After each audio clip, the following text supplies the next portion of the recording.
আমাদের স্বাস্থ্য সচিব মোহাম্মদ কামরুজ্জামান চৌধুরী তিনি বলেছেন যে হামে মারা যাওয়া শিশুদের 92%ই টিকা নেয়নি।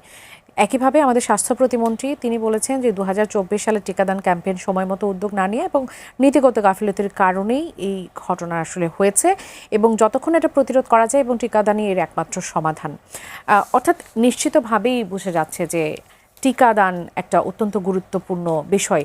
এখন পর্যন্ত আপনাদের হাতে এমন তথ্য আছে কি যে হামের টিকার বিষয় নিয়ে আমরা আলোচনা করছি, আর কোনো টিকা দেবার যে কার্যক্রম ছিল ধারাবাহিকভাবে সেটা বাধাগ্রস্ত হয়েছে কিনা? কেননা মাঝখানে আমরা এটাও শুনেছি যে কোনো একটা ক্যান্সারের আয়োডিন থাকে, এরকম একটি জিনিস বাইরের দেশ থেকে আনা হয়, সেটি আনানো বন্ধ হয়ে গেছে। আর কোনো তথ্য কি আপনাদের কাছে আছে?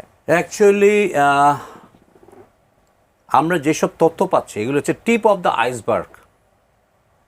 আরও অনেক অনেক ইস্যু আছে যেসব ইস্যুর কারণে আমাদের এরকম এই ধরনের মহামারী দেখছি। যেমন আপনি চিন্তা করেন 2020 আমাদের কি হলো, কোভিডের পর ইনফ্যাক্ট আমরা শুধু 24-25কে দায়ী করছি যে টিকা দেওয়া হয় নাই, বাট থিঙ্ক অ্যাবাউট 2020 যখন মানুষ কোভিডের ভয়ে হসপিটালে যেত না। আমাদের প্রত্যেকটা হসপিটাল, স্পেশালি আমাদের শিশু হসপিটালে এইসব জায়গায় আছে ওয়েল বেবি ক্লিনিক, সেই জায়গায় আমরা বাচ্চাদেরকে টিকা দিতাম। বাচ্চাদের হাইট ওয়েট মেপে আমরা তাদেরকে বলতাম যে আপনাদের নিউট্রিশনের এই স্ট্যাটাস। কিন্তু দেখা গেল যে 2020-তে মানুষ ভয়ে হসপিটালে যায় নাই, and it was extended up to 21 and mid of 22। ফলে এই যে একটা টিকারে একটা গ্যাপ কিন্তু এই 24-এ শুরু হয় নাই, শুরু হয়েছে 2020-তে। এই যে এই যে কন্টিনিউয়েশনটা, মোরওভার আপনারা দেখবেন যে 2024-এ এই যে যারা টিকা দেয় মাঠকর্মীদের কিন্তু বেশ কয়েকটা আন্দোলন হয়, এবং মাঠকর্মীর সংখ্যা আমাদের দরকার মোর দেন 40,000। আমাদের এই মুহূর্তে মাঠকর্মী যারা টিকা দিবে তাদের সংখ্যা হচ্ছে 25,000। ডক্টর তুষার যেটা বললেন যে বেতন বিভিন্ন দেয় নাই, বিভিন্ন কারণে কিন্তু তারাও কিন্তু করতে পারে নাই। ফলে এই যে একটা complicated situation started from 2022 20। So এই সব কিছু মিলেই কিন্তু অনেকগুলি ঘটনা ঘটছে। কিন্তু আমরা কিন্তু এখন শুধুমাত্র টিপ অফ দ্য আইসবার্গ জানি। আমাদেরকে যদি আমরা সত্যি হাম বা অন্যান্য রোগের যদি কন্ট্রোল করতে চাই, কমিউনিকেবল ডিজিজকে কন্ট্রোল করতে চাই, আমাদেরকে কিন্তু ওপেন মাইন্ডে ব্লেম গেম না করে আমাদেরকে একদম রুটে যেতে হবে যদি আমরা ইমপ্রুভ করতে চাই আমাদের দেশের টিকা ব্যবস্থা। আর টিকা ব্যবস্থা কিন্তু আমাদের দেশ একটা বিশ্বমানের ছিল, এবং আপনারা জানেন যে এটা এইভাবে চলে আসছে। এটা কিন্তু কি প্রবলেমের কারণে এগুলি হচ্ছে, যেমন আমি যেটা বললাম যে পুষ্টিহীনতা। আমার হসপিটালের যে স্ট্যাটিস্টিক্স, একটা বাচ্চা যখন জন্মগ্রহণ করে তাকে শাল দুধ খেতে হবে 1 ঘন্টার মধ্যে। আমাদের দেশে কিন্তু অনেক জায়গায় কুসংস্কার আছে যে তারা শাল দুধটা ফেলে দেয়। তারপর এই বাচ্চাটা যখন 6 মাস পর্যন্ত বয়স থাকে তাকে এক্সক্লুসিভ ব্রেস্ট ফিডিং ইবিএফ করতে হবে, এর মধ্যে 1 ফোঁটা পানিও খাওয়ানো যাবে না। 6 মাস থেকে শুরু হবে তার কমপ্লিমেন্টারি ফিডিং, পাশাপাশি ব্রেস্ট ফিডিং আনটিল 2 ইয়ার্স।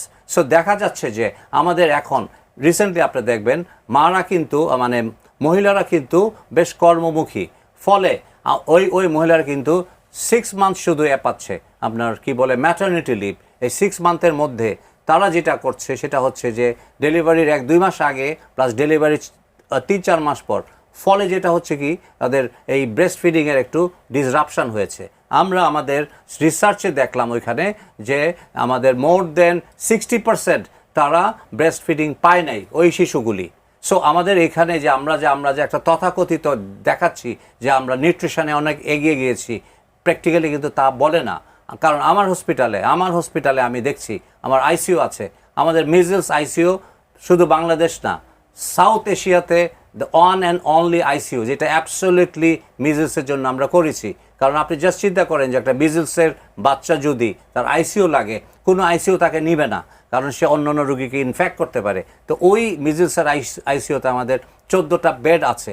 সেইখানের মধ্যে আমরা ম্যাক্সিমামেই দেখেছি 2টা ফ্যাক্টর কমন, একটা হচ্ছে নিউট্রিশন পুষ্টিহীনতা, আর একটা ছিল আপনার টিকার প্রবলেম। কেউ ফার্স্ট ডোজ পেয়েছে, কেউ 2টা ডোজও পায় নাই, এরকমের সংখ্যা বেশি।